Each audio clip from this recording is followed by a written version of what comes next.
must be live. Good evening, afternoon actually, in most places in the United States, still maybe. But I'm going to prepare to send this stream to some other places as I do, and then I'll get into what I've got written on the screen. I hope you all are that tune into this are in good health and everything else, mental and physical. Anyway, so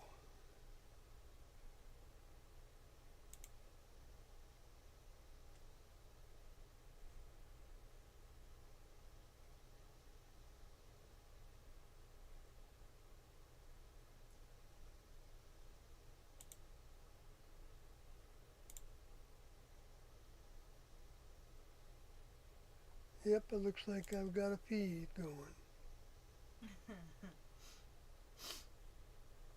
Well, I should hope so.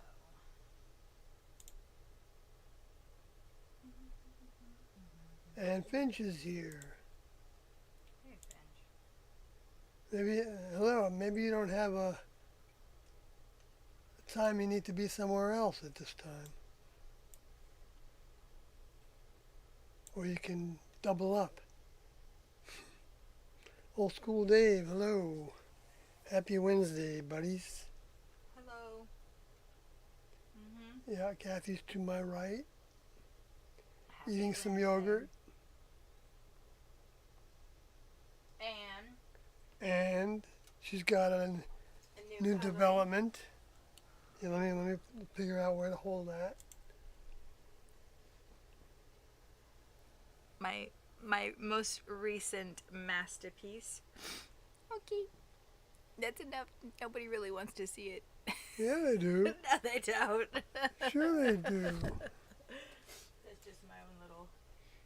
I love it. It's nice to have all these interesting pictures around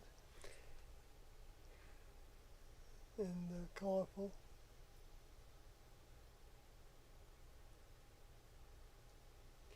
So, let's see, I didn't finish.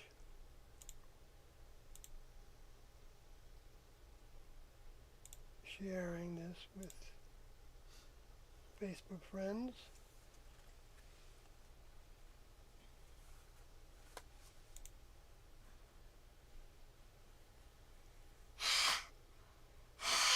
Okay, I guess the feed is okay.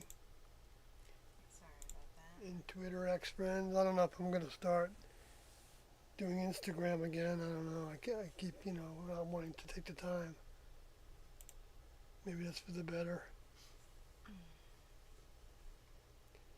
Okay.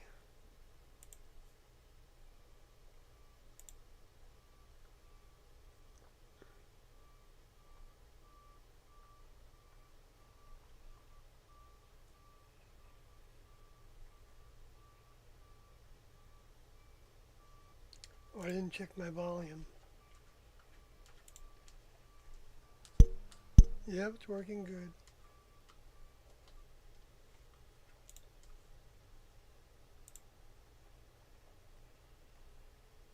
Alright, I'm almost where I want to be.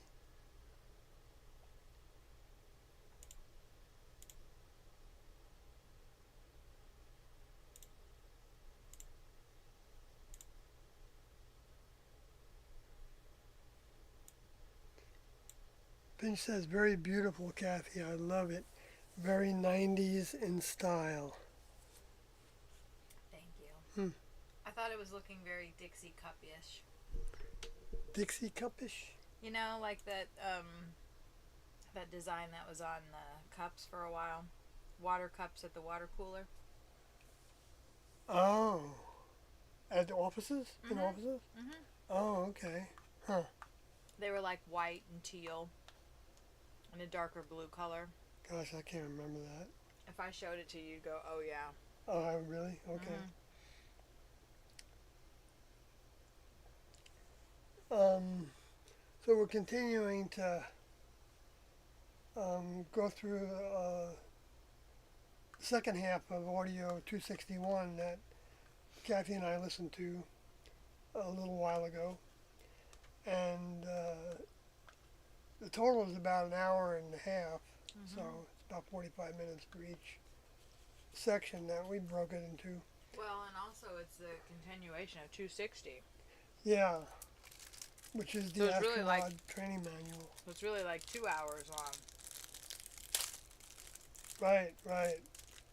And actually, it just continues that way anyway. But certain subject matter changes a lot of times. And those basically having sessions with students during this time on how to talk to the public again after 12 years, about 12 years of not talking to the public. And what terminology to use, because of how every human, and I'm including myself in that group, and how their genes, the development of their language and their facility and their ethnicity and what they've experienced. Because vehicles have their own form of evolution, which is also evolution of the mind in those vehicles. And he talks about how, in this tape, part of the tape, how the mind is actually a source, like a blob, and that it's actually giving the power actually to the vehicle. It's powering the vehicle, like a battery, I guess. I think he said that, didn't he? I didn't hear him word. Oh, I didn't write down battery, but maybe he did. And so, for anybody that doesn't know it, these are what's on the screen there. If you can see it, are my notes. Because I'm not putting those exact words here, except sometimes little pieces of. So anyway, so those talking about in this section of the tape. Oh wait, there's a question there in the chat I see. Finch knows the Dixie Cup design. You are right, by the way.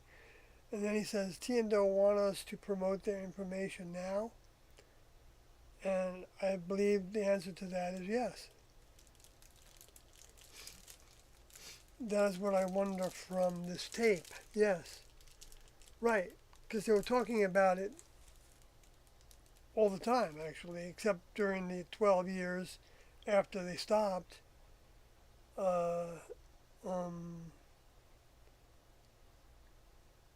Bringing to the public, which they did starting in 1973. T&O started bringing their mind, their ideas, their thoughts to some degree of public interface. And then 75 became the time when they had a package of understanding that the minds that came into them, those vehicles, brought. And so that began attracting students, because the way that they were talking was just, in one sense, tantalizing to think about. And Doe used that word as tantalizing for trying to write books at that time of that tape in 1987 that students were given the task to do, that I was doing as well. So it's always about students becoming, having a job, having a function, having a task. Because in the next level, that's what graduates are going to have. They're going to have tasks to do that the next level gives us to do. And they've got all kinds of mechanisms for, and criteria for who they give what task to. And we get to choose the tasks we want to do also. when we're in the next level. But when we're students of the next level, um, our highest task would be to, um, well, like the way it says in Junodi's document, Away Team from Deep Space Surfaces Before Departure, that we need to get their information out. That souls were given the opportunity of using human vehicles that they are trying to occupy more and more to spread the information. That's what Jesus had those souls that were in those human vehicles do on two occasions. The first time when he sent them out, about 70 of them or more, maybe it was 82 at that point. I'm not sure the way it's written. No, I think it was probably 70. I don't know. Doesn't matter. But I go back and forth on it, which is, doesn't matter. and and then he had them spread the information around the world. He wanted everybody to have access to it, and that's because that's the way the next level, at least in this civilization, and probably any equivalent gardens to the Earth where somebody can graduate, that would be one of the tried and true ways of doing what comes natural to those that come into belief that this information is for them and they want to pursue it. Not even that it's for them, right? Is it recognizing? It's for everybody. Yeah, right. No, what I meant for them, I meant for our individual selves. That's what benefits from doing a task for the next level, because the next level doesn't need us. So they're giving us the opportunity to do it and to learn the lessons that come from doing it and make that our focus. And you can describe that in any way you want, but it's not based on human measurements of how many words you use or how many people you talk to, or that's what the humans do with it in the religion, like in the LDS church. You get stars in your crown basically when you convert somebody, and that's a bunch of tomfoolery anyway, because how long is that if you lose that star if the person drops away? What if the person was just agreeing to to believe in what you say because you're so forceful and you're being so convincing, and they were overcome with it? It's just the next level would never do it that way. To where there was some kind of a standard that you had to do it as a instruction, that if you don't do it, there's something wrong with you. That's not necessarily the case, because they're not defining how somebody's going to end up doing that. Somebody could do that by being at a gathering of people, and they could say, they could hear somebody talking about UFOs, and they may go over there and say, "What do you think about the theory of those people that were called Tiando that said that some of the UFOs are from the creators of this kingdom?" And I could start a really cool conversation. Except for the people that would hate the terminology that you used, and that's what this meeting is about. Being able to say the things that are the actual, it's like putting bait on a fish hook. I know I hate to say it that way, but that's the way Jesus illustrated it, right? But when the creators do it, that fish can only benefit from it, but they're not going to necessarily stay a fish unless they choose to keep on taking the bait. And the bait actually is a challenge to them to take, except maybe the first time. Like if the next level does something like with a miracle of some sort, that could be seen as the next level giving somebody an extra boost to help them recognize that there's more that they could aspire to than what they have.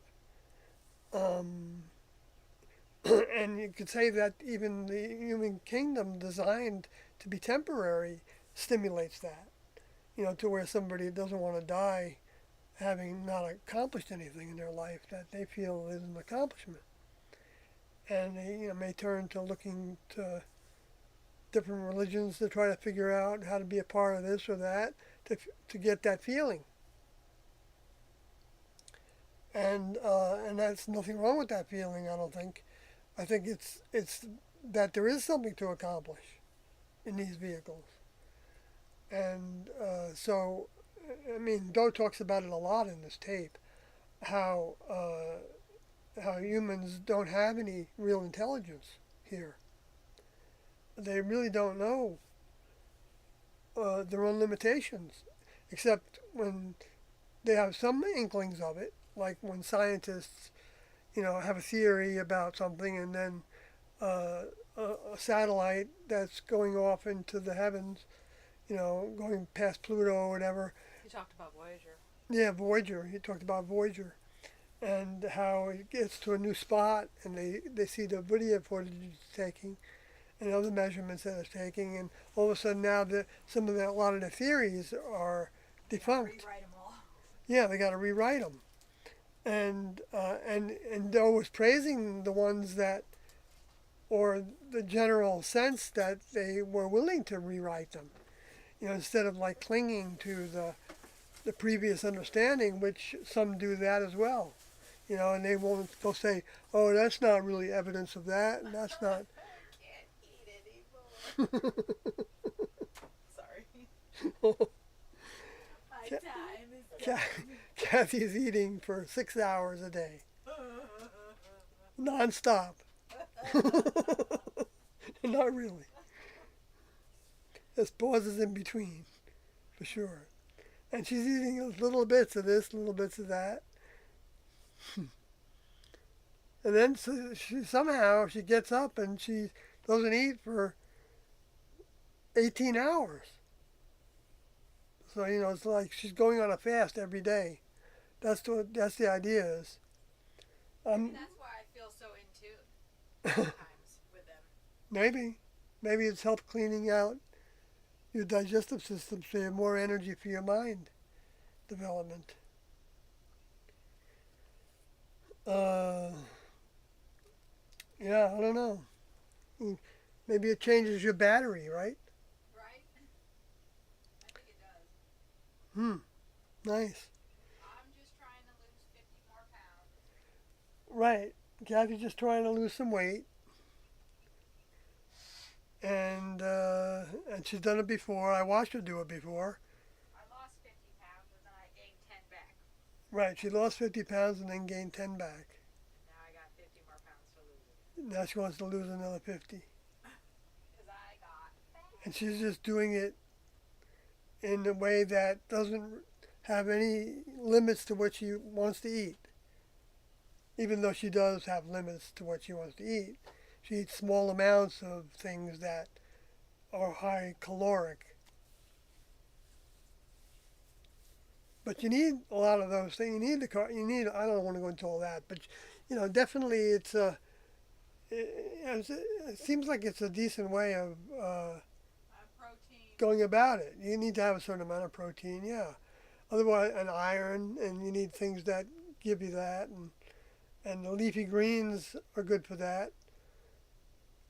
So we don't have much of those, though. Yeah, but we do Brussels sprouts and Yeah, I don't know if you like not kale. I don't like kale very much, except lacinato kale is good. It's the one that's got the red stem. chard. Oh, maybe it's called that too. I do like chard. We should get some. It's just, it's difficult to cook. No, no, I'll do it. I'll do it. I want something like leafy greens. Yeah, I'm down with that. I love collard greens too, actually.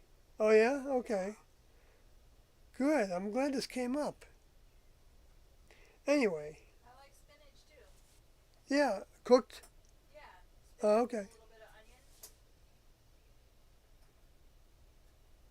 Yeah, I used to eat spinach salads, just raw spinach salads. We were doing that too for a while. Yeah, I like spinach. Spinach is good. Yeah, so I think that would give you a lot of the antioxidants and iron also. Yeah, because I think there's a lot of value to that. Like with all the releasing a bunch of toxins, it goes to figure that they need to be processed somehow. Right, right. And you need to get rid of them. That's the point. And you get rid of them through making them, turning them into water soluble, according to this one person, this doctor that I was listening to. I don't know if I could drink enough. Well, Just the way water that you after change it drinking into first. water soluble of a certain nature is by having those certain vegetables that do that. So maybe it's their alkalinity or something that Well, we do converts them into water we do eat veggies. because they're full of water, I guess. Even when they're cooked, they let that water out, I guess. I need if you go to the gas station, get me 2 more of these. Oh, okay. All right. I'm missing the top and. Yeah, I'll get you 2 more of those. Okay. Okay. All right, so let me move on, of course. Fasting clears body and mind. Yes, I think it can. I mean, the beginning of any fast can be like anything but a feeling of clarity of mind, Oh. because you can feel like your your mind is being filled with toxins that are coming Yep. out of the cells that you're burning. Yep. Um, and they probably we all have those things. Like for instance, where we are in Ohio, we're being flooded with smoke from Canada from the forest fires. And that's happened before. Uh-huh. But I know I woke up this morning feeling the effects of it. Oh. And I didn't know what I was feeling.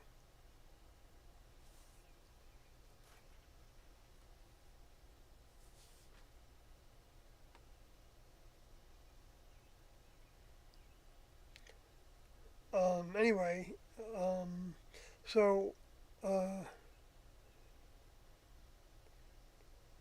so I probably left all kinds of holes. What's going on in the chat?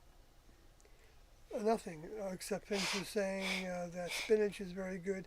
I think Doe said at one time. Yes, we used spinach in the classroom quite a bit. Yeah, mixed with lettuce. I don't think we had spinach salads. Maybe once or twice. You and I have had spinach salads. For Yeah, sure. Kathy and I have. We were macking down on some Um, spinach. Yeah, they were. At that time, just so we had a little company that was called the Life Extension. It was called Alert, ALERT, which stood for Advanced Life Extension Research Team. And you guys. we went to a flea market in San Diego, I think it was, and we sold our leftover cases of vegetables that we weren't going through fast enough. And we wanted to buy them in bulk for the best price off the docks in LA. Anyway, so Steve Jackson just came into the chat and says, "Hey Sawyer and Kathy, question: was there ever an attempt to incorporate marijuana or any kind of drugs into religious practice in any way? I know they were banned early on at some point."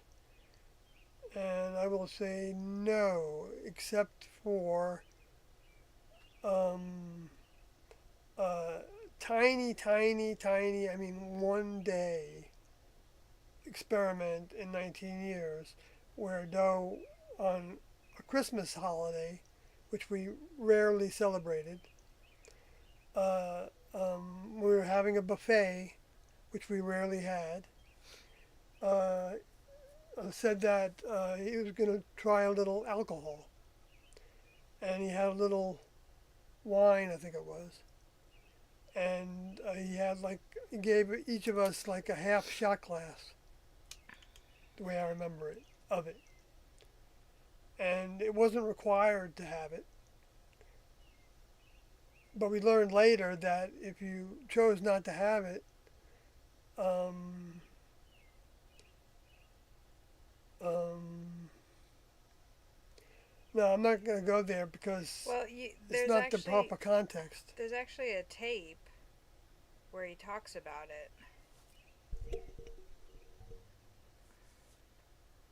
Right. He talks about that a lesson came about because of it. Yeah. He Because, talks about that. like, if you're older member, someone that you see as your older member, you believe that they are the lab instructor for your classroom. You not only believe it, you know believe it enough to where you left everything behind to be a part of it, and you could say, well, that's the investment, you know, that people get attached to, and that's true. You do get attached. You can get attached to it if it's a good experience, and it was a good experience for me, and so that's why I was attached to it. But the point I was trying to get at was that you would want to do what your older member was going to do and gave you the suggestion of doing by making it available is a suggestion, even though he didn't say to us, we suggest that you do this. He just we had the shot glasses there, and he didn't watch, you know, who had it and who didn't. I think Mercotti might have been the one pouring the shots. I don't know if I remember that correctly. But then what he said after that, maybe even that same day, is that he didn't like the way it made him feel. He didn't feel like he had the clarity of mind that he wanted to have in order to, well, be happy. You know, I mean, to be doing what he wants to do. Communicate with Feeling his like older he's, member. yes, communicate with his older member, which is all he really wanted to do. Yeah. Ever since his older member left, and even before that, for most of the time that they were together. He had to grow into that understanding, that desire to recognize his older member as his older member. So we had two generations of members of the next level among us.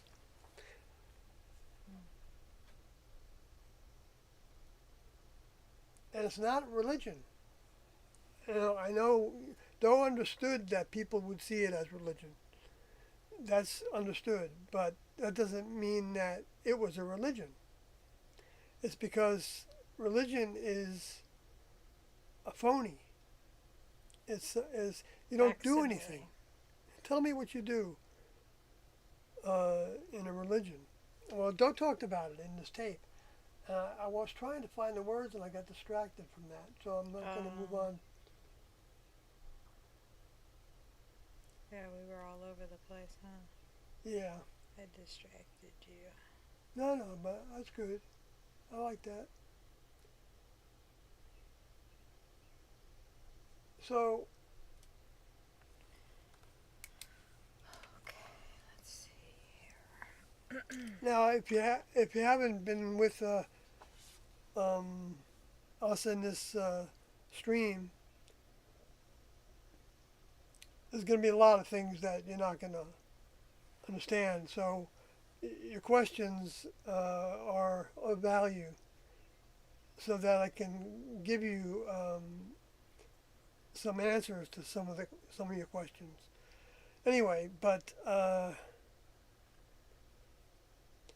now, and we didn't have a religious practice. See, that's the thing. religious, when people use it that way, I know they have, I'm not talking about you, Steve Jackson. I'm just saying that when a lot of people say religious practice, that's certainly a viable way of, asking the question about this. Um, but it makes me want to express why it's not a religious practice. Because I guess for one thing, it's not a ritual. But then there are things that we do in our thinking That are but ritualistic. that are ritualistic because we want to keep on repeating good behaviors and Be ways. labeled as such, yeah. And right, uh, so that can be labeled that way, but by some people, and some people do. But if you look at the religions, and if you did a comparison with all their pomp and ceremonies and all their different dressing up and huh?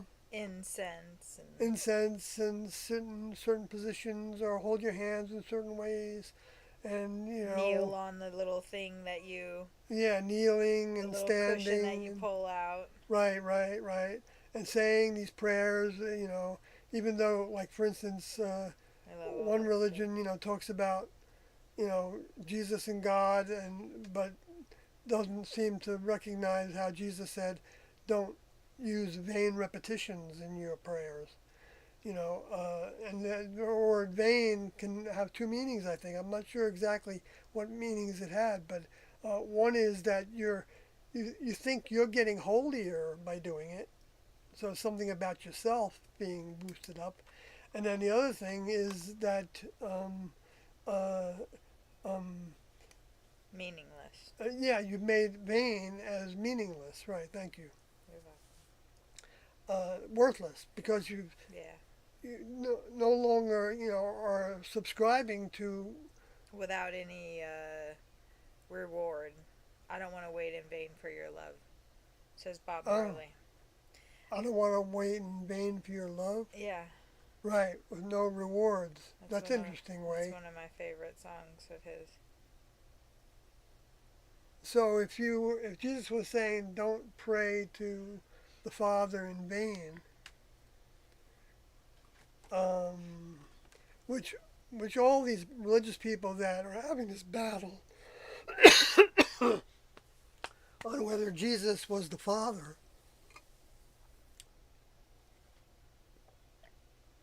it's like swinging at a gnat and swallowing a camel, in my opinion.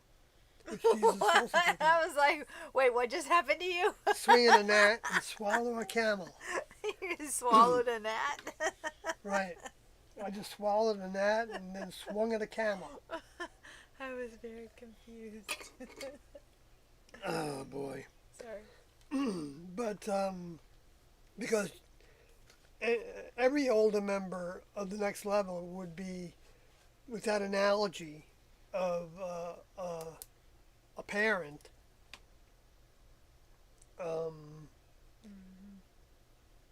be a parent to everybody in the human kingdom, all souls, younger member souls that were born because of the efforts of that member of the next level, that older member of the next level, that that went through the processes of providing the avenue in thinking and behaviors and ways to totally evolve beyond their humanness. And we talked about it in previous streams, the animal nature of humans. In a number of different ways. I'm not going to go into in detail right this moment. But okay, there's another question here.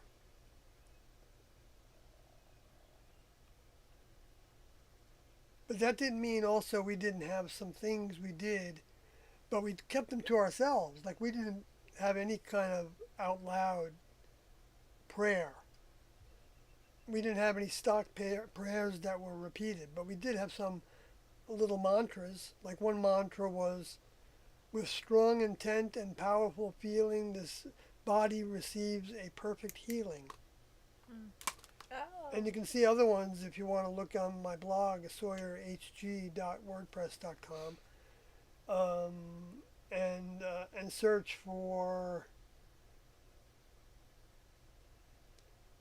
I'm not sure what the best thing to search for is in that context.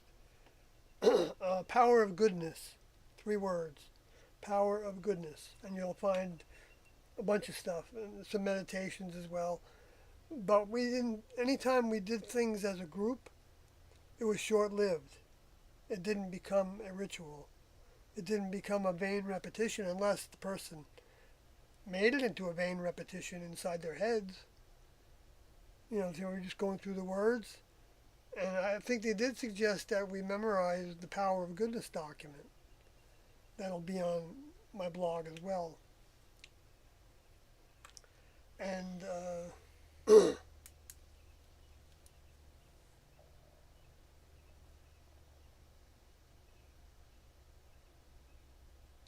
Steve Jackson said, yes, it was difficult to figure out a way to phrase it correctly. Well, you did fine. I hope I don't jump on people for phraseology too often. I'm really not, jumping on a person, but I'm just trying to use it as a way of addressing the images or the ideas or the context of a lot of different terminology. When I know that the context is different than it is in the classroom. So I want to give you the best picture of that I can. So it becomes good to do that because I also like to express the things that did become practices. That sure in the future, if the next level decided that they wanted to let this information be around for a long time, available to people in whatever forms it's available. It doesn't have to be strictly by internet. Like 2,000 years ago, people got their hands on information.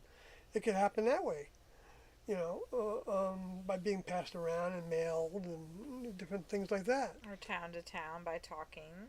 Yeah, town to town by talking, right. Meetings and Right, so it may come to a point to where some of these stories literature. are told that this is what they believed in, and this is what they did. Like with the whole idea of 12-minute checks, I can see that becoming something that a religion, humans would end up making into a religious practice, and then losing the idea that practice represented was a practical way of making ourselves available for service to our older members in the campgrounds, and also when we lived in houses. We went through the same thing where we arrived at a certain location every 11 minutes, or 12 minutes, I guess the right way to say that. And because it was every 12 minutes, sorry. But, and you stood there for a minute, so you were actually off that minute for 11 minutes before you were standing at that spot again. And they would have a telephone there if T and Do were not in the camp, or if they had driven away and they were traveling, and so they would call in for notes and things. And so if let's say they called in and they wanted to talk to somebody on the phone, a student, because they got his notes and they wanted to respond to it. And so then one of those 4 people that was standing on the spot would be pointed to by the 2 people that were manning the desk where the telephone was and other things, would point to 1 or 2 of them to go do some kind of task. And, Or come to the phone or whatever. yeah, or come to the phone, right. Things like that would happen. Or for somebody to go get 2 individuals and give them an instruction on what to do, like maybe change the oil T-car or something, the car that T and Doe were driving, which Lagodi did that task a bunch of times. Anyway, but well, I don't know specifically about oil changes on Doe's car, but they would call him call in the morning for him in particular to come and get the keys. Doe would hand them through the door, and sometimes you'd see his robe on his long sleeve robe was on, and then Lagodi would take the keys and then start the car because they wanted to charge the battery on their little trailer that they had for most of the time that we were living outdoors. What was the question? So yeah, I got off the track, but I gave you a little perspective there that might have some kind of specialness to it. What was the question?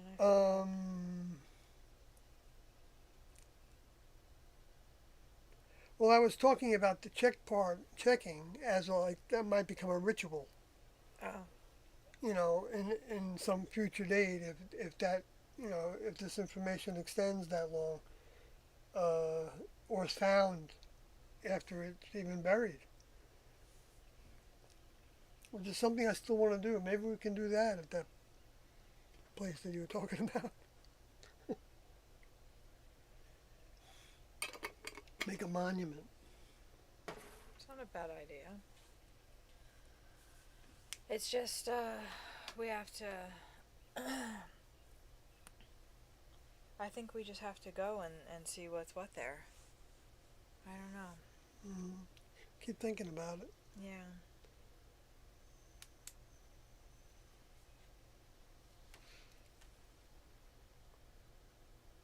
I mean, I'm open to doing it.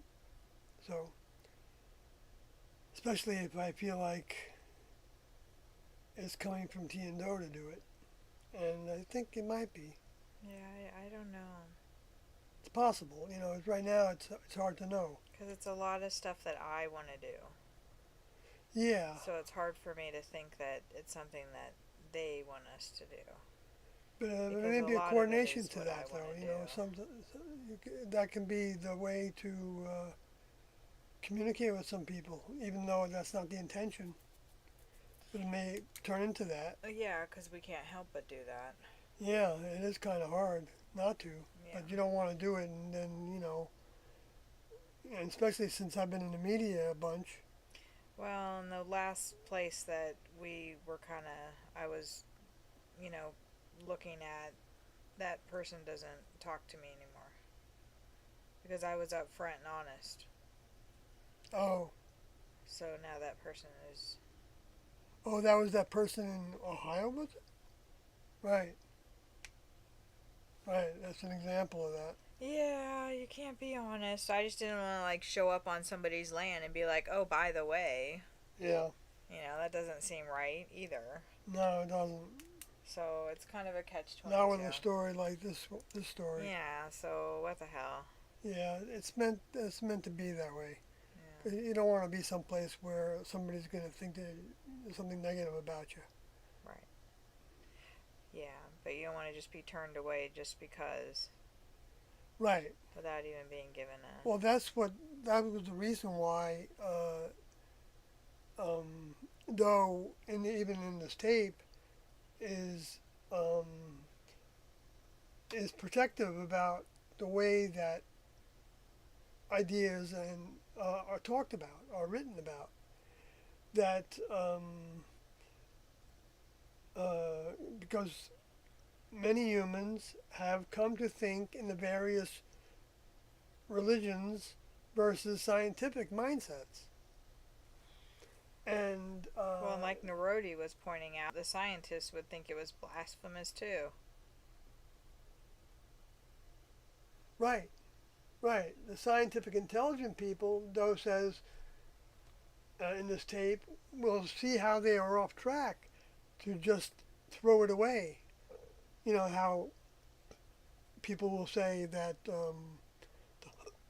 the whole thing is a joke, or the whole thing about Jesus and all was made up by people to try to control people. Mm-hmm. And, that there was no truth to any of it, except maybe in some historic sense, that was blown. That was, uh, that he was just another person that was, strung up for being anti-government or something. I don't know what some different people say about that, because there is evidence of that event happening, those events happening, and it was talked about, a lot afterwards by a lot of different people. And so, because the next level sees to it that that's the case, they send their workers out to spread that, and they're depositing that those thoughts are also being deposited in the ether, and that people can pick up what's in the ether, and it can be an interest to them, or it can be something that they take offense by. And in those days, 2,000 years ago, quite a few took offense by it, I guess, so that you had to be really guarded against saying too much in the wrong places. Or you would get hung upside down and your skin stripped off. Yeah, right. Drawn and quartered, burned at the stake. Look at all the people that happened to, probably mostly to females, right? Because when they, I guess those male machos, didn't like being challenged in their understanding of things, and so they didn't want the nuns. I don't even know if the nuns got to read the Bible. Maybe they did, but didn't want them forming groups on the side. Doesn't that look familiar? Like having people not look to them as the authority on the subject. Mm-hmm. Yes. The class's minds are connected to Tian-Do, right? Says Finch. They are trying to connect to Tian-Do's minds. That's what the process is. But It's now a- you could say that yes, they are. Yes, they Well- are. Well, they are now. One could assume. Enough. There are enough to be in their quarters. That's Well, right. not necessarily their personal quarters. If But they they're in have their their own house. personal quarters, I don't know if they do or not, or their spacecraft, or their. But they could be. But they could have a lab that's as big as Pluto. Let's say they do. I'm just using that Pluto as an example because that's an example that Tian-Do used of a possibility. Because the next level has spacecrafts that are that large. So your older member might be on board that spacecraft, but that doesn't mean that they're always there. They can travel to other galaxies. Doe was even talking in this tape about that humans that think that the speed of light is the fastest way to travel aren't necessarily correct. They don't know that there's not a type of ability for somebody in a different galaxy or something to be able to watch what's going on Earth and get get transmissions or be able to read what's happening to some degree, and because of that determine that the planet might be ready to become a garden again, thinking about the future, and that and so that because they've been waiting for the geology and the other kingdom levels to develop, and and everything, all the systems to be working well enough, and we don't know how long that takes to actually stimulate the movement of the crust of the earth, and which they do with earthquakes and other ways, and lava flows, and that become land masses, and anyway, the whole ball of wax. Well, it's not really a ball of wax. It's the opposite of that. But it is interesting the way that like magma is beneath the crust. And it basically, so the plates are actually on the magma. They're like floating on it, like islands. And they just recently were talking about a connection between Mount Etna? Mount St. Helens and Mount Rainier in Seattle area. Ah, Yeah, they're saying there's underground lava tunnels there that go to and another one to another mountain somewhere. I don't know if it's Mount Hood or what, but that would suggest that. And they've been hearing some rumblings, I guess, over by Mount Rainier. So they're talking about the possible, and we've seen lots of volcanoes going off recently. It's been escalating for quite a while. If you actually look at charts of the escalation, escalation doesn't necessarily mean that the biggest ones are happening now, and it doesn't, but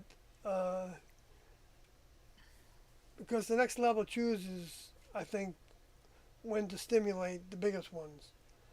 I don't know. Maybe it's automatic. I doubt it. I doubt it's automatic, especially when human lives could be involved. I saw footage of the Mount Etna going off, and there was a hiking team, a crew, up on the mountain at the time. they weren't hiking, they were tourists. Oh yeah, they were tourists, but they had backpacks and stuff. Well, yeah, but there weren't like, professional hikers or something. Oh, They were right, just right. tourists. They Right. take people up there, And they were like running down as the smoke was billowing out Yeah. with lava flow as well. And sometimes it throws up so much in the air that it rains down on you. Basically, you could die because of the amount of ash that falls on you. It's not exactly, and the fumes that are coming yeah, out of that's it. what I was gonna say. Like the fumes are like not safe. Yeah, you got to get away from that. Not be breathing that stuff. So so it's with Etna, it's been going off a little bit for a number of years, but it wasn't always that way. It did start to go again not too long ago. I don't remember when it was. It might have been 100 years. I don't know, but it's according to the lab that's working on that project, and working with the other labs that have other projects.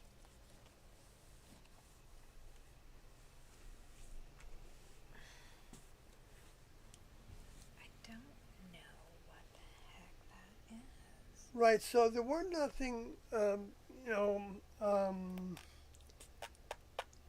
I mean, there were things that were banned. Okay, like marijuana. Like that's what you're referring to, Steve Jackson. Oh, right, that I'm was back the to that. question. That was the question. So and marijuana was banned when I joined. One of the things they did, probably weeks after I was part of a group, because we were broken up into different groups, spread around the national forest, or wherever we were, and there's a lot of different options to talk about in that regard.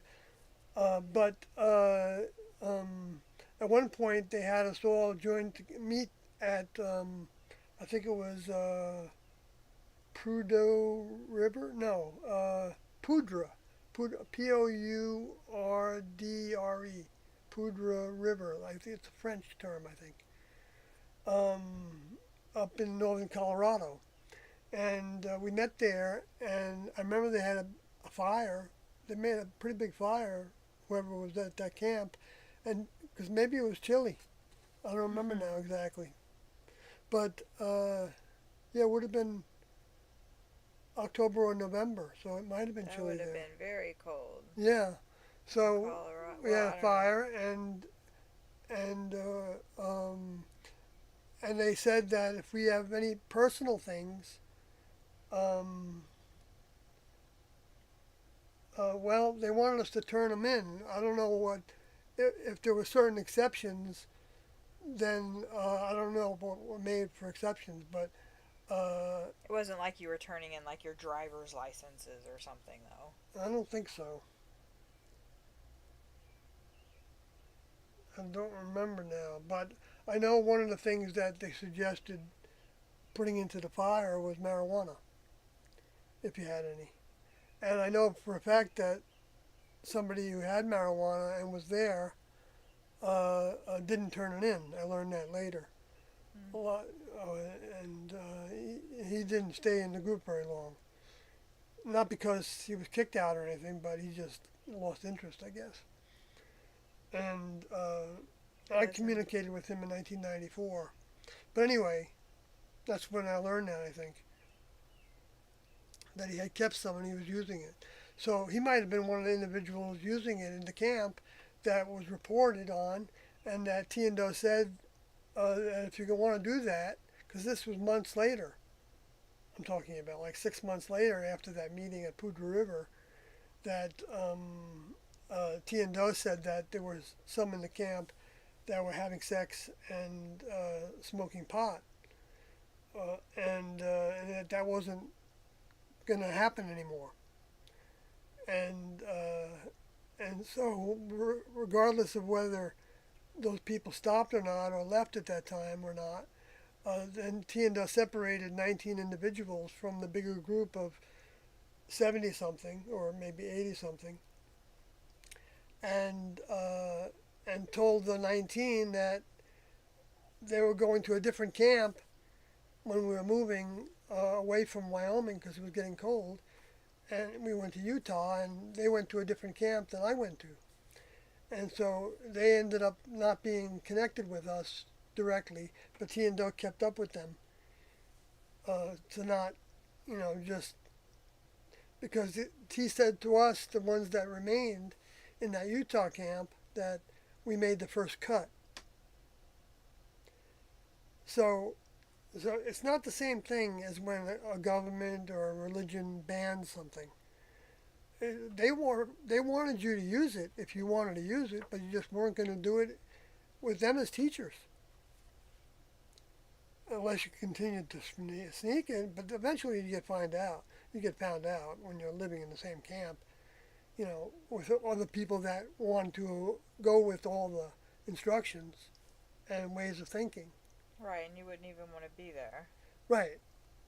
So, but that was a way of them filtering out the individuals that weren't really serious about taking on this project and learning this process of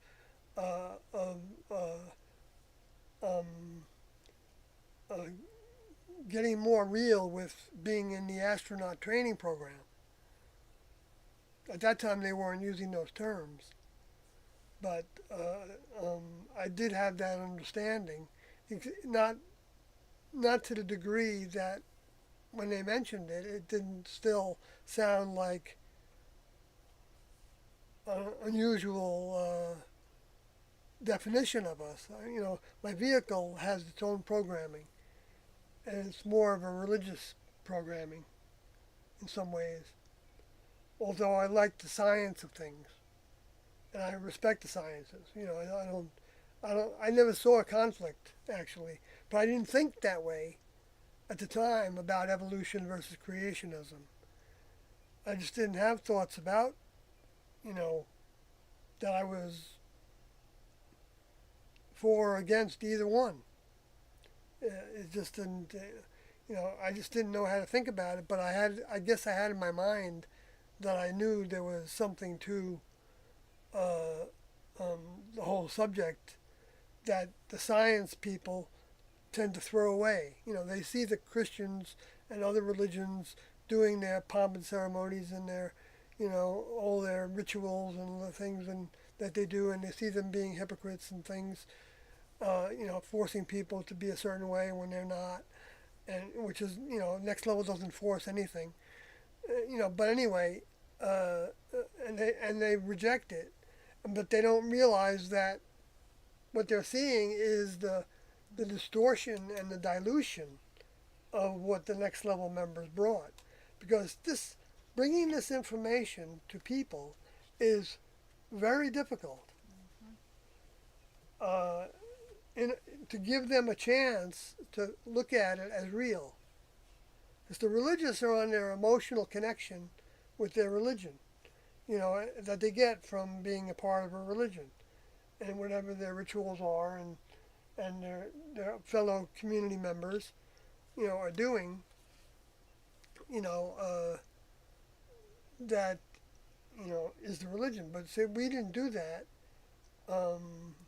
except personally in our minds, by not allowing certain thoughts to be in our heads. So they were banned because if you were somebody that used marijuana, then every time that thought might occur to you that you want to do it, then if you really wanted to be in that group, then you would tell that thought to get away and treat it as if there was a person there, like a discarnate mind that was there trying to get you to do it because they liked to do it when they were living in a vehicle. Anyway, so and so if you did that, pretty soon you really wouldn't even crave it, and Kathy and I, a lot of people, experiment with on again, off again, on again, off again, whatever, and degrees of it, of usage of different substances, whatever. But for the classroom, there was no experimentation with that. All right, that's probably beating the horse. I shouldn't use that expression. Yeah, don't be 'Cause beating I like any horses. I like horses.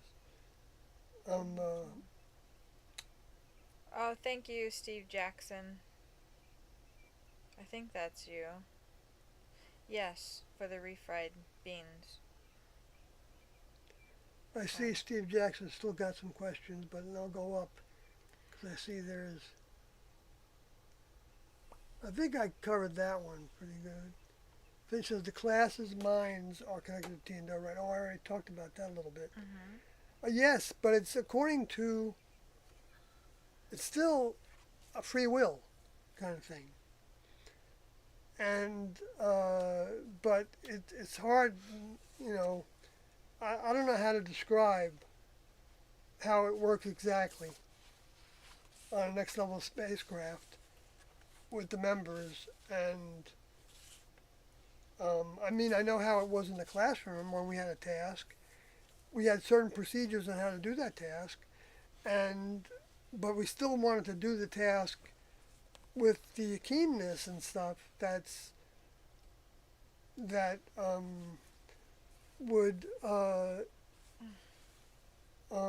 be the keenness that your older members would have, and the caring and the attention to put more attention on, or so how thoroughly you did something was also always a test. And so even if you were like scraping out a bowl from pancake batter, in order to get the last pancake there, how long would you take to get every little morsel out of it? Or would you just give it a couple very calculated swipes to get it out of there? So you didn't want to waste time on some things. There are standards that are good enough. It depends on what you're working with, of course. If it was some element that was radioactive, then maybe you can't leave anything behind. I'm just guessing about that, but.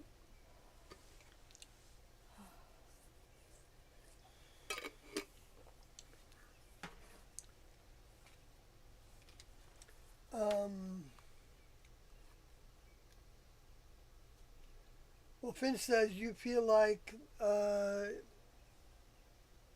we have telepathic communication with them. Is that real? Yes. Yes, it is. It is real. If you want that connection, and you've been asking for their minds, and you've been into their material and trying to understand it, and you keep on going after it, you're drawing in their minds. They know that you're doing that. But that doesn't mean it's the same kind of telepathic communication that we've been taught, to where you hear a voice in your head. You may hear a voice in your head, or you might call it a voice, but I get more like feelings, but things happen in the world, or I have questions. I wonder about certain things, and then I see something on the internet, or Kathy says something, or something, surfaces in a tape or something, and I recognize that that's what I was being thinking about before, Yeah. and I was They wondering give us about so before. many clues. Yeah, and you get all kinds of little clues. But so the thing is, it's not a clue that you can actually write down and say, this is evidence. You could though, You to a could. certain degree. You could, right. But Excuse me. somebody else isn't going to necessarily see it as evidence. They're going to think, But you won't even care. right, you don't care because you're not trying to prove it to No. somebody. Well, in a sense, I do want to offer ideas that contain degrees of proof.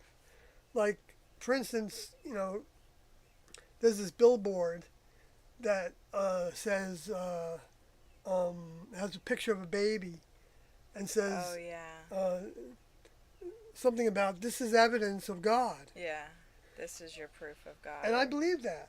That,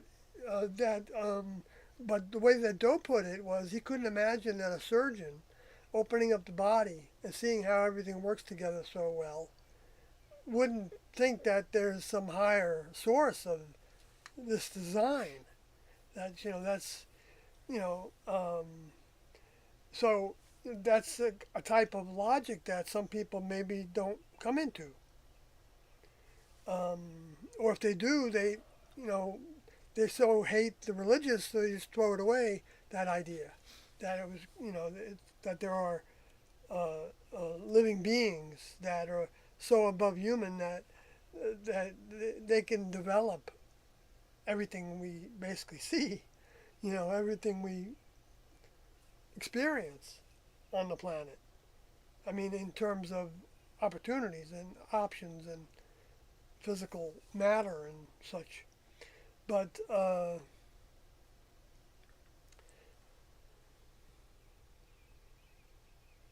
so Steve Jackson asked Sawyer, did the police ever come knocking looking for specific group members or for group activity like too many people in a rental home, etc.?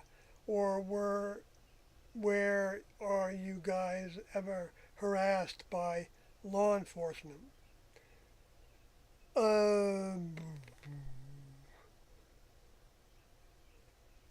No to the first part, knocking looking for specific group members. But we learned that we were in Dallas, I believe, and we moved from one place in Dallas to another place in Dallas, or we might have moved someplace else to a different city in Texas. I don't remember clearly, but we learned later that there was a family member that had hired an investigator to find us, and that he went to the place we were living at after we moved out of it at some point. He got that close to us. So, but T and Doe seemed to have an uncanny, at least the way I see it. Well, they had a connection with their older members. So there was probably a lab that's associated with keeping the class safe from people, pulling members out because members were there of their own free will. Constantly, their own free will. They had to, and that's why so many left. I saw this sign that this protester had in I don't know what protest it was, but it said that the difference between a religion and a cult is that you can't get out of the cult.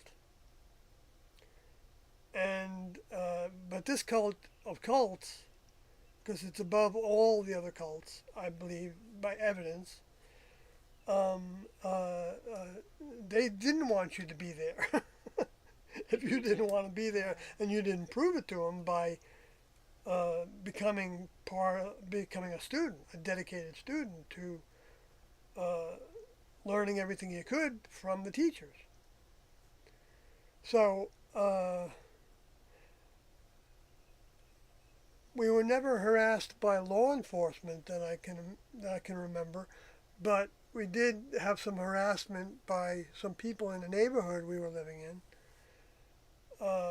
and that brought the police to the house. And because these people had been looking through the window, uh, and when the police came, I think Lagarde and maybe Songardi or somebody, I don't know, they handled them.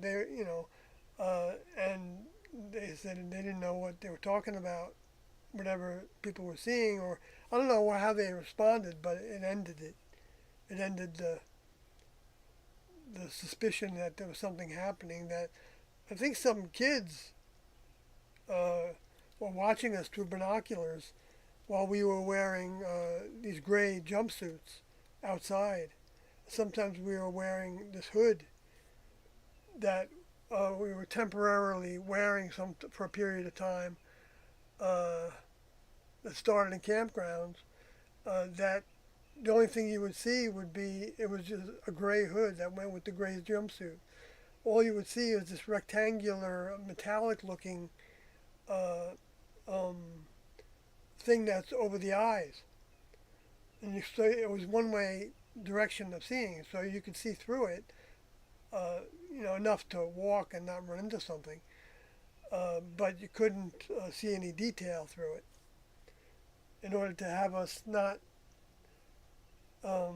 respond to each other because of the way that somebody looks or their facial expressions or their whether they're in a male or female vehicle or to respond to everybody as if they're all the same in those regards. Because in the next level, they don't have bias like they have in the human kingdom, because that's part of the human kingdom. To that the lower forces stimulate, but the next level is also. I don't know if the next level actually builds that into the development of the genes, because it becomes something to overcome. So you can get into your race or your creed or your ethnicity or your gender or ways of thinking or sexual orientation, ways of thinking or political, whatever it is. But in order to become a member of the next level, you're not going to judge people by those things. And if you find yourself judging those people in your head for those things, then put a stop to it as quickly as you can. And then you'll be building your mind to be a stronger mind that is objective about what other people look like. Even though I know sometimes, you can see somebody that's drunk, and that's not somebody you want to learn to not judge necessarily, depending on what relationship you might have with that person. Like if you're an Uber driver and you don't want to pick them up because you don't want them to throw up in your car. So then you do make a judgment that I don't want to, have that person around me at this point. But that's different to me than the way somebody looks. Or, their orientation or any of that. Unless, I don't know if I would pick up somebody that had a machine gun, and he was going to get in my car You to get a ride would somewhere. keep driving. I would keep driving, I think, Don't think we need to no matter what he looked like. over that. Unless it's like the guy from the Terminator that came back to like kill the Terminator, then I guess go ahead and pick that dude up. Right. Or there's zombies. Which one was that, the guy that was shot by Arnold Schwarzenegger a bunch of times? Yes. And they have a big hole go through him, and then he would kind of wobble around and then No, that's come back up? That's a Terminator 2. Oh, Terminator 2, right. Well, I mean I don't think that was Terminator like number 2, the movie, but I don't know. I'm not that well versed on my Terminator movies, but the first guy, I think his name is John Connor. Oh, yeah. And her name is Sarah Connor. But he would also get blown away and come back. He'd Because get he was split from, into multiple. because he was from the future, maybe. I don't know. It's been such a long time. It's such a good movie. Yeah. We should watch it. Maybe we should watch it again. Yeah, it's a really good movie. Yeah, we haven't watched something in a long time. It's because it's been daylight and we have to go to sleep and it's still Yeah. daylight and True, it's hard to true. not have shit, you know. And we got bored with a lot of stuff being the same old Yeah. garbagey stuff. Didn't want to sit through it. Yeah, I think we were getting a little sick of the same old stuff. So, so Sage Page says I had an experience on psilocybin mushrooms recently where it felt as if some kind of being was telepathically communicating with me. I understand what you're saying. There are some concepts which are very real, but only observable via anecdotal evidence. Right, that's right. That's a good way to put it. And I've had my share of experiences with substances and without substances, actually, that I thought were beings of some sort. But I wouldn't call them a being. I would call them a entity. That's the only word that I can think of. But we don't know exactly what their composure is. But Doe felt like they were like a plasma kind of physicality, and that they were like a deceased human was had a identity of being everything that it became while it was building the mind through living through a human vehicle and all the choices, and that when it leaves the vehicle it still wants to be doing all the things it believed in doing before.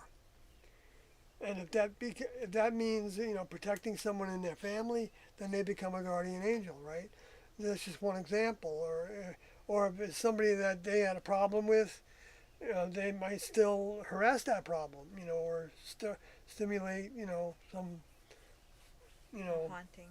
a haunting, right? A haunting of that person, to make them feel bad or something, But so all those things, that's a reason why if you have any violent thoughts about anything or anybody, that you basically cut them off right away and don't give them any time, because by giving them time, you're actually giving them power over you, potentially. And so you don't want to play with fire like that. Anyway, Doe talked about that in the recent tape that we just listened to. So Sage Page says, no, I'm going to get down to, that's all I'm going to say about that. Yeah, I don't know the things that I experienced when I was experimenting with psilocybin mushrooms and acid when in my youth. They weren't the same quality as what I experienced not too long after I left the group, with seeing what I thought were actual spirits, discarnates, or a projection of some sort, or a hologram of some sort. It could have been in my imagination, I don't know for sure, but I took some measures to know that I was conscious. And the same thing was, I looked away, like one time I woke up at night and there was this figure of a person floating above me. Anyway, I looked away and I looked back and they were still there. And they were laughing. Anyway, I'm not going to go into any more detail on that story. But,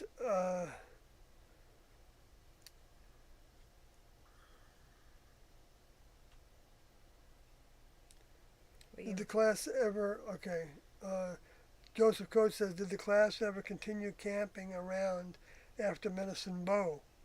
Yes, we went to Texas, we camped in Texas, Hello, Joseph.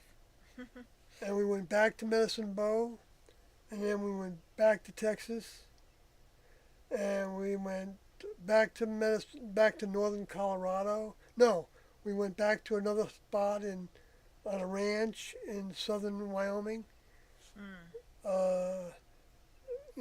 pretty close to Medicine Bow, and and then we went down to Kansas, I think. We went down to Biloxi, Mississippi area in the woods. We were camping, some place, and we went to Utah. We went to New Mexico and camped there. We went to another place in northern Colorado, several places in northern. Well, maybe it was the same place we went back to on the ranch land that they were renting. It was a big open space in northern Colorado where we had like a tent city because we had generators that produced light, and through our corridors that we had all these tents connected to these tent corridors to form two like spacecrafts, and we had high standards and a lot of experiences in those camps, dealing with the weather and snow and snakes and rain and That sounds anyway. like a big rig. Moving on. And Steve Jackson says John Connor was the leader of the Resistance. Yeah, the resistance, right. Exactly. Oh, okay. Yeah. Sarah Connor was his mom. And Reese was the good guy who protected them. Oh, I remember now. Oh, okay. I remember some of that now. But the T-1000 was the Oh, yeah, I was one thinking from about the Reese. second Terminator movie, the liquid metal one. Oh, okay. Oh, so Thank it you. was Terminator too. Yeah, Couldn't remember. second Terminator movie. Yeah, that one was pretty good. Yeah, it was. I think I've seen that a couple times. That one. But the first one, I don't know if I've seen more than once. I've seen it a couple times. I think we watched it in the classroom. Am I wrong about that? I'm not sure when that came out. It would have been out when you guys were in. Yeah. It's So I wonder if reported men in black sightings have any connection with any ideas from the class. There's some people that have had first-hand experiences with one such as Dr. Herbert Hopkins. And Joseph Coates says, "Hey, Kathy," and says, "Life in the outdoors." Oh, that's a recent comment. Okay. Yeah. So regarding the Men in Black, I don't know if Doe thought that some of the Men in Black sightings were NT members of the Next Level or not. For sure, I don't. One thing I do know that is from them is that if a member of the Next Level was on a task to do something or communicate with somebody in the human kingdom directly by being with them physically, and not scare them or because even if they look like a gentle, seeing somebody that looks like a member of the Next Level would look like they weren't human, that could be scary. Okay. But they might not be scared because their vibration would be not scary. But anyway, you never can tell how like an animal can respond to certain humans. Even if the human doesn't have any bad intentions, some animals can snip at them. But anyway, so and the one example that T gave, which I've repeated many times in these live streams, was that if we would get reports of sightings, like of or not sightings, but like a report of somebody saying that two individuals came into a bar or something, some kind of facility, and they were acting very strange, and they were dressed like they were from the 1920s or something.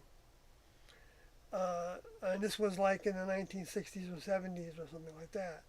So it was definitely a different form of fashion happening between those decades, and there were some other unusual things that happened, like where somebody almost hit somebody with a car that was dressed in that kind of way. And what T said about that was, if the Next Level crew was dressing that way at that time, then there was something wrong with the department in the lab that was in charge of wardrobe. Because they do have physical bodies that they can put on, okay? And they can wear suits. But the space alien souls, they wear suits like that are not the same as what Next Level suits would be. I don't know if a suit would be, in that context, I think they just would be putting a suit over their soul body. I don't really know if they would like Tiendo depicted a member of the Next Level as having like a suit on, a tight-fitting one-piece covering over their whatever was under it, the vehicle. Right? I mean, Yeah, you still from- saw their you neck. can see it on the website. Yeah, you can see it on the Heaven's Gate website, I believe. Yeah. Picture of the older member. And so,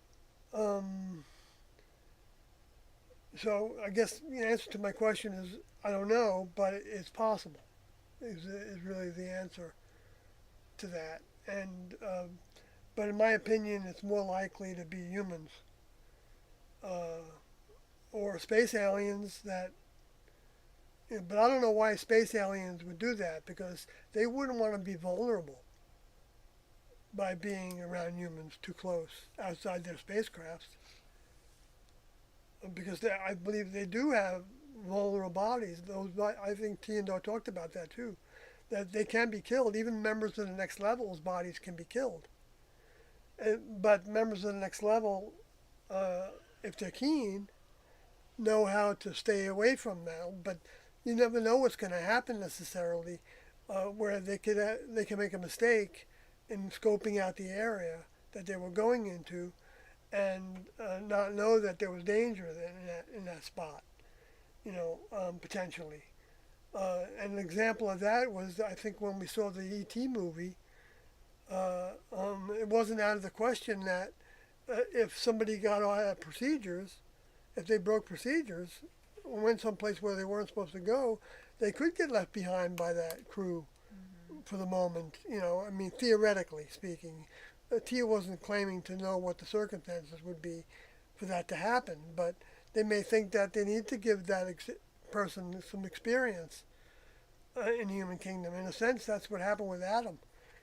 To where he was given a task on Earth, and he didn't, and he made some mistakes, and so because of that, he had to experience being in the human kingdom for a long time until he was reincarnated as Enoch and left. So that is kind of an example of that kind of possibility, in my mind anyway. But I guess I'll move on.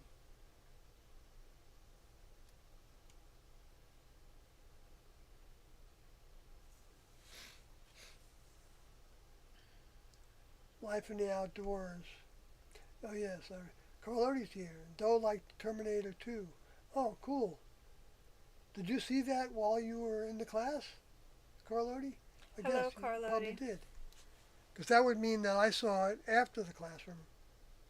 Unless we had it on tape or something.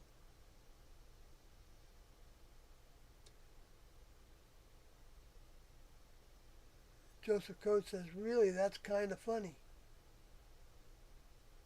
Yes, to something I said, right? There's a video on YouTube of Dr. Herbert Hopkins giving his testimony on his visit from a man in black. It's interesting.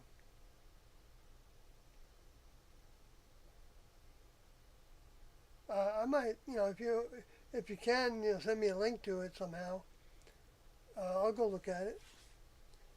Sage Page says, your mention of humans occasionally being frightened by members of the next level made me think of something. What if the uncanny valley originated from unprepared human beings contacted? No. Uncanny valley? That's like when you're scared of mannequins. Oh, I mean, that's not like that's not the definition of uncanny valley, but that is an example. Like how does a mannequin make you feel? I don't really get any feeling. I from mean, them. not you specifically, but most people, most humans You're are spooked by it? they're disturbed Uh-huh. by mannequins. They're disturbed by dolls. Uh-huh. They're disturbed by things that look like them but aren't them. Oh, okay.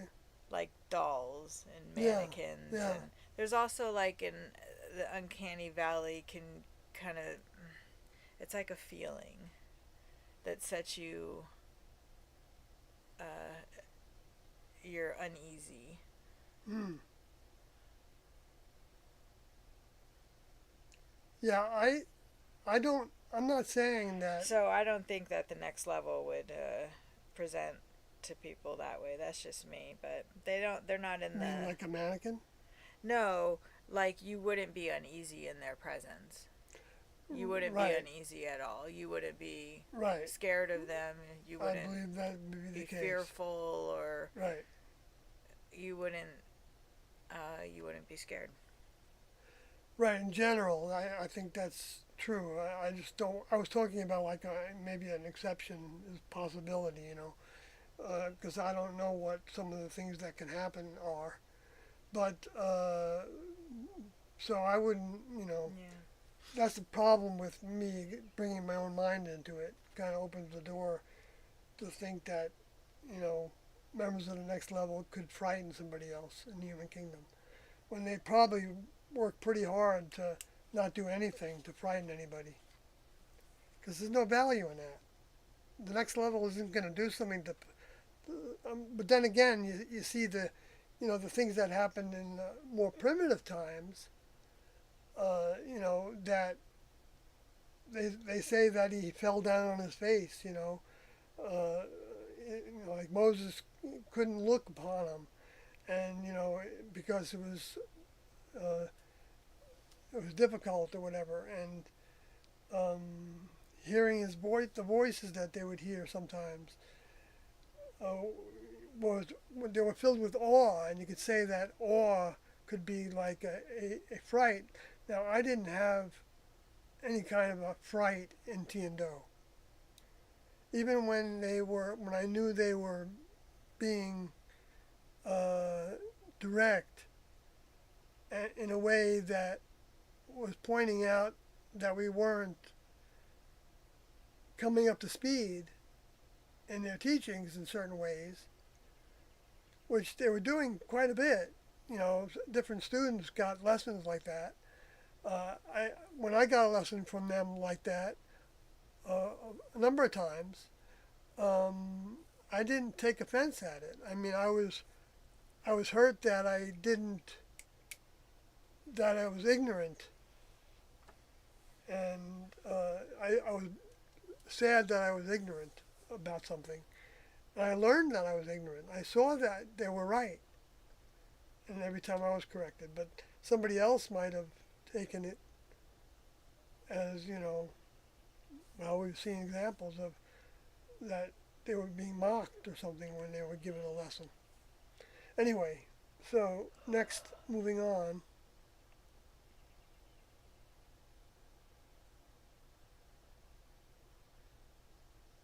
So Ben S says, what are your thoughts on ultra-terrestrials, extra-dimensional beings as opposed to extraterrestrial?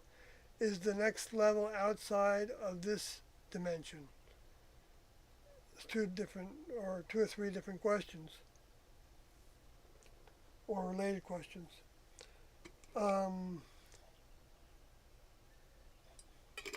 Well, because the next level members can change their vibration, change their physical, the way that their physical looks to humans. I'm not saying that they do shape shifting and stuff like that, but since they can change their,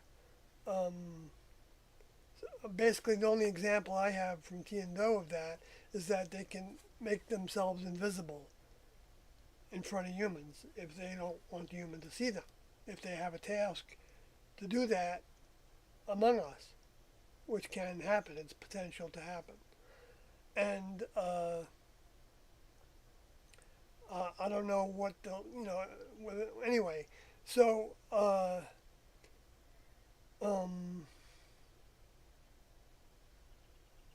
so that to us would be that they're in a different dimension because we base so much on our sight, right? And they're also in a sense a different dimension because they're not temporary creatures, and so and they're out of time. They don't have time on Earth. They don't. Well, I mean, it doesn't mean that they don't do things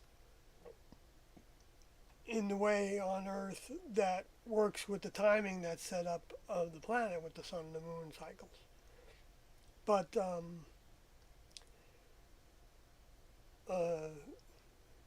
and we can't see their spacecrafts either if they don't want us to.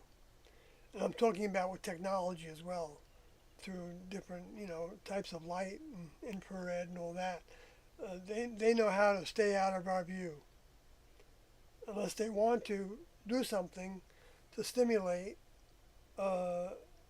curiosity, to tantalize people into looking into this or that, because that can potentially lead to somebody recognizing more of what's real on this planet, as demonstrated by Tiendo and all their teachings and behaviors and ways they were aspiring to graduate out of the human kingdom. Anyway, so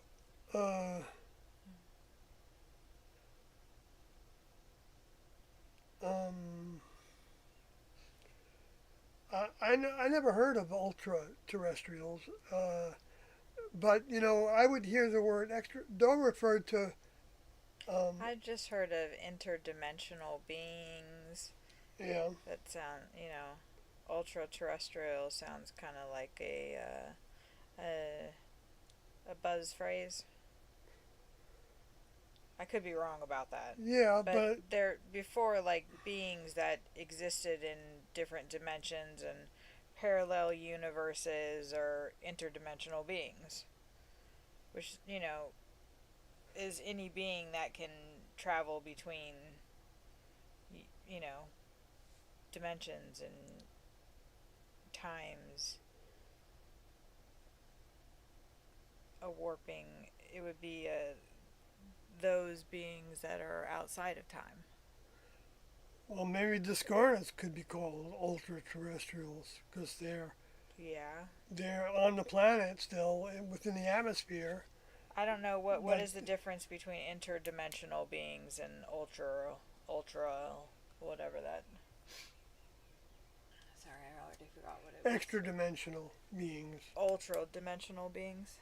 He's saying there's ultra-terrestrials, and he then says extra-dimensional beings as opposed to extraterrestrials. So what's the difference between an interdimensional being and an ultra-terrestrial being? Because to me that sounds like the same thing. Ben is saying, yes, interdimensional. I think John Keel coined ultra-terrestrial. Yeah, I don't remember what the definition of that is, actually, I guess. But I can see that as being the spirit world, or being space aliens that know how to be invisible, or referring to members of the next level that know how to be invisible. And so, and the way that souls are invisible, way that thoughts are invisible and mind or thoughts or information and history and whatever it is that develops in a human from a human vehicle from birth, coming from the genes and coming from their upbringing, from the minds of the parents and The or environment. caregivers, and then the environment with the society contributing to the development of their mind by their choices of what to experience and what not to experience, and that's all what builds a mind. And you could say that that mind is interdimensional because it's interacting with human vehicles in the flesh dimension. I mean, we can also get to a point to where we try to pigeonhole everything and can get further and further away from what's probably true. In fact, Doe was always of the feeling, even in this tape you can hear it, of that we don't know anything. And he says it that plain because he knows that we can only know what we're capable of understanding, capable of imaging Capable of receiving. and receiving, right? And our brains really aren't capable of describing next level ideas and communications any more than a dog can understand a human's communications. But they can. They can to some degree, but certain things a dog's never going to understand. That a human can talk till blue in the face, they can read the New York Times, and unless the A person's dog reading is it, always going to get into the trash. he's going to get into the trash, right? Always going to get into the trash. If you let them, if they have access to it, they are going to get into So the he's going to trash. get to the trash-talking parts of the New York Times? That's right. Always. The New York Times effect on man, as the Bee Gees have asked in their age-old anthem. Staying alive. Oh, I'm sorry. It's interesting to think, right, as what Carl already says, Doe referred to the next level as something of a different dimension. Right, it's just good to kind of leave it at that, because, but I still make my attempts to try to give what I understand at this point, best I can. What are you? Let's see. Joseph Coe says, I just saw a plane fly overhead. Made me think of next level's technology and how their propulsion on their spacecraft works. My guess is they control the craft through thought. Well, maybe they control the craft through thought, but that doesn't mean that thought is the power supply. Or maybe it's technical means too. But maybe it is, huh? Maybe it's technical means too. Right, maybe it's a combination of things, technical They're aspects. very technical. But even thought is very a technical. Yeah. That's true. That's very true. You're right. Yeah. You are right.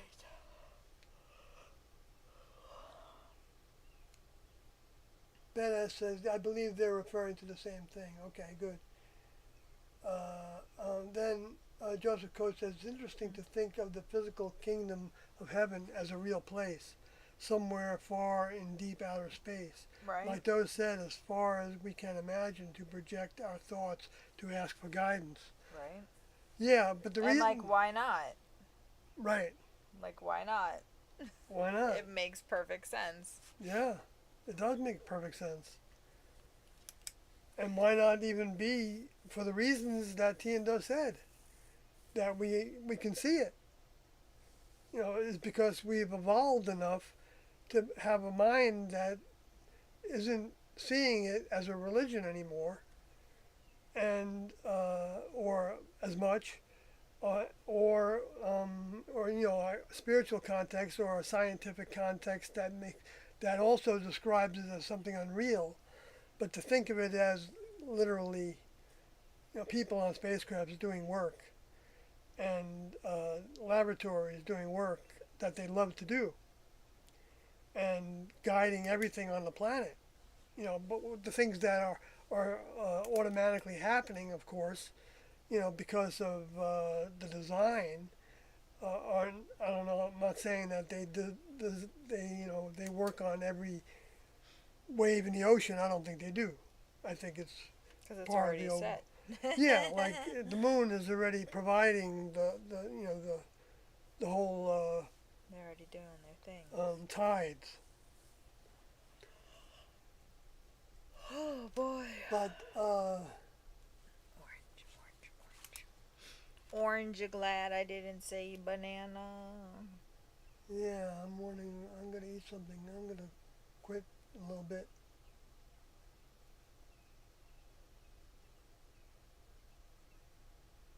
But the other thing that about sending our thoughts to ask for guidance as far away as we can imagine into the outer space is because that gets it out of the range of the frequencies that the space alien souls can pick up on, and they can try to be like if somebody just asks for Jesus to help them.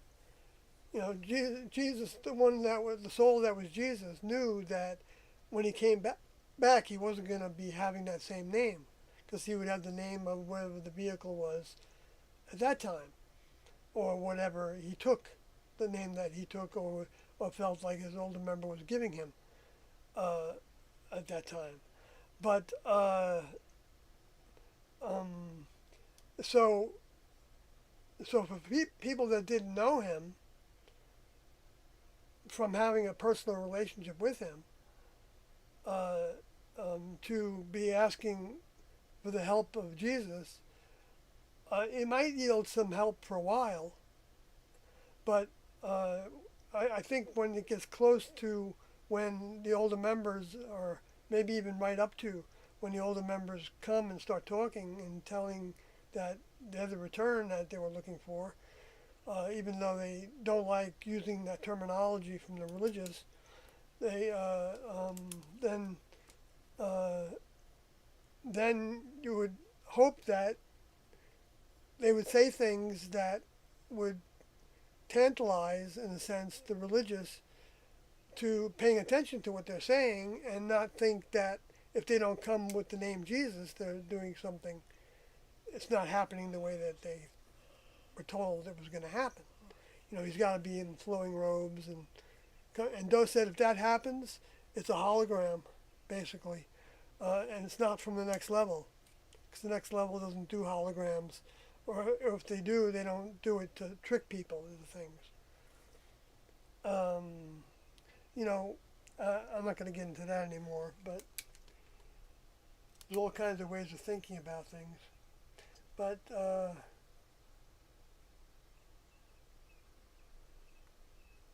because the space alien souls are limited by the next level, but how limited, I don't know.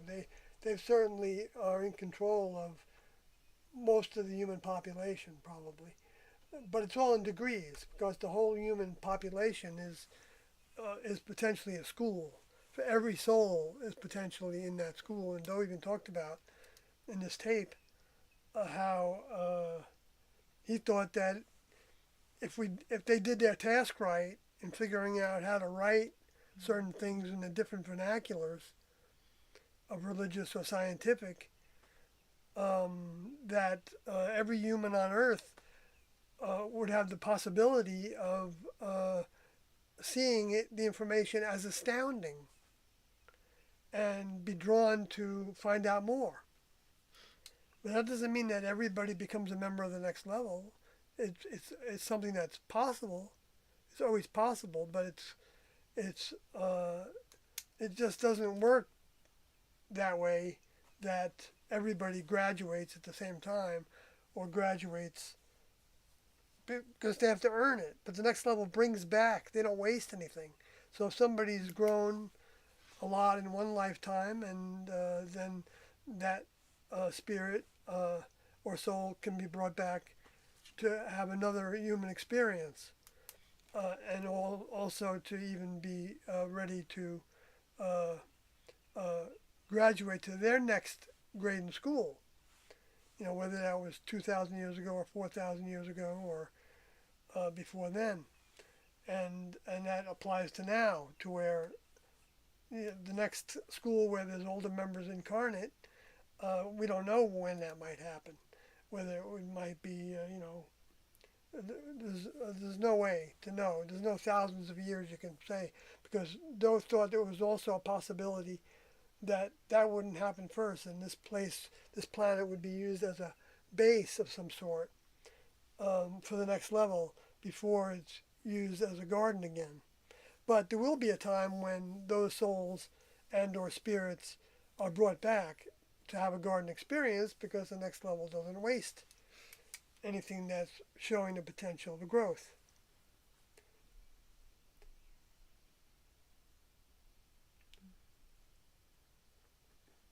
Now, when we ask for guidance, the best form of guidance that we can,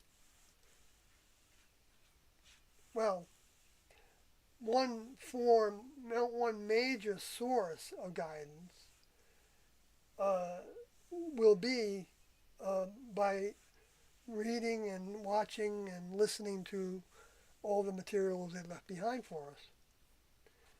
And through that, we're getting the kind of guidance they want to give us. But that doesn't mean that.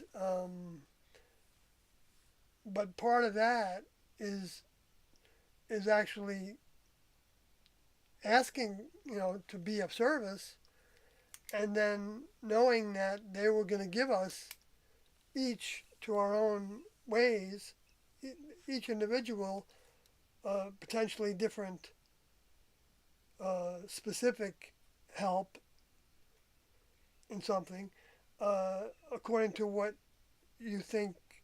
Well, they know that you need in order to keep on growing in their direction, and so. Hope I didn't boggle that. Anyway, Ben S. says, it's like they exist on top of our reality and can penetrate it in a physical way at any point. I think that's kind of true. On top, literally, and also, like Tiendo talked about how there could be a spacecraft right on top of the house that we were living in. They weren't saying that was the case. They were saying that sometimes they feel that kind of thing. And they may be right, and so the members of the next level would be around us in that spacecraft or in that house, and yet we wouldn't know it because they would be invisible, and they wouldn't be trying to get our attention, and they wouldn't be like if you bumped into them, they wouldn't let that happen. And they would know, like what they said to that question was, if I remember correctly, was that they would know how to get out of your way, so that that wasn't going to happen, to where you could bump into them. But if you did, theoretically, you would feel something, that you bumped into something that was solid, some kind of solid. I don't know what it would be, but they talked about that one account that happened. I don't know if it was around the Pascagoula account, but it was some person that said that they had an encounter with a extraterrestrial being, and they punched the individual. The extraterrestrial got punched by the guy, and he reported that it felt kind of squishy, like a plant might feel, I guess. I'm not sure exactly, but I remember Tiendo talking about that, and they didn't say that that's what it was. They didn't make guesses like that. I mean, I'm not saying they didn't sometimes guess about something, so I take that back. But they weren't like always trying to have an answer for everything, like some teachers try to do.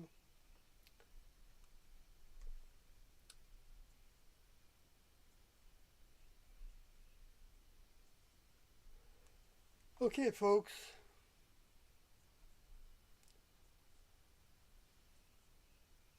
You're welcome, Ben.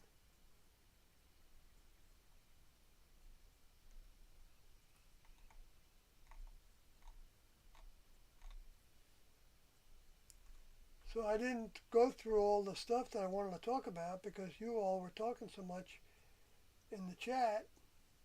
So I'll have to do another stream where I bring up some of these other points that I have here. But we like questions. Yeah, we like them. It's good to hear your thoughts and find out the real questions that you have. I'm going to put this on the screen now for a little bit. Talks about how a question that Havorti had, but I don't think I can do it justice right now because I'm getting a little tired and I have to get up early. It's your turn to work tomorrow. Yes, my time to work tomorrow. So with that said, unless there's something else in the chat, which I'll scroll down to see.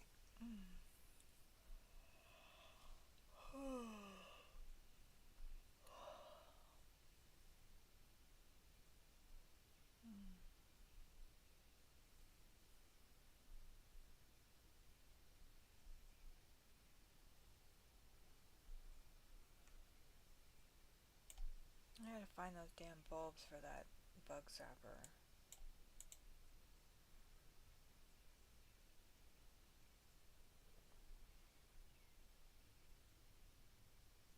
Thank you, Steve Jackson. Yes. And Ben S., Joseph Coates. Steve Jackson says, have a great night, you two. Joseph Coates says, good to hear from you guys. Good night, and I'll see you guys soon. Yes, hopefully you will.